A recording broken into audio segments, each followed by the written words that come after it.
Bonjour. On est toujours rattrapé par ce qu'on a pu écrire quand on prend un poste ministériel, surtout Madame Belloubet qui a été rectrice d'académie, qui a été aussi en charge de l'éducation dans une vice-présidence de région.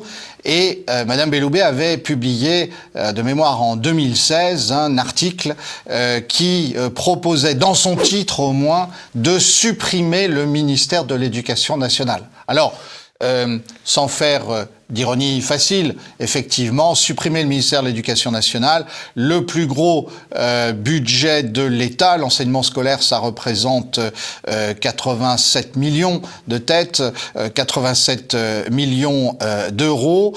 Supprimer ce ministère, effectivement, peut-être que ça permettrait à Monsieur le maire de mieux dormir quand il n'a pas quand il ne fait pas de folie nocturne. Je parle d'écriture, bien sûr, de ses romans osés. Et en tout cas, voilà que Madame Belloubet a peut-être la solution pour le déficit du gouvernement. En tout cas, elle pourrait assumer une bonne part de cette réduction des déficits.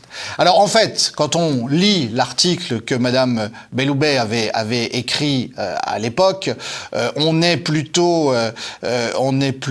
sur quelque chose d'assez jargonnant, d'assez langue de bois, dans la mode du nouveau management public, avec en particulier l'idée de la déconcentration des décisions, de donner plus de pouvoir au rectorat. C'est pas une mauvaise idée, à condition de supprimer des postes de l'administration centrale, ça, il faut être sûr qu'on le fait.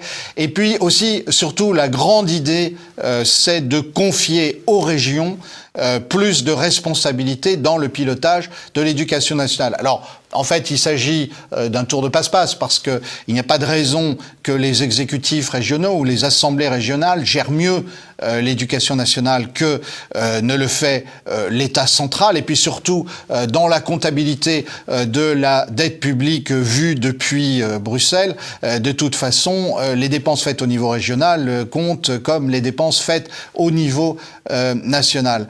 Ce qui est certain, si vous voulez, c'est qu'on est encore très très loin quand on lit l'article de Madame Belloubet en 2016.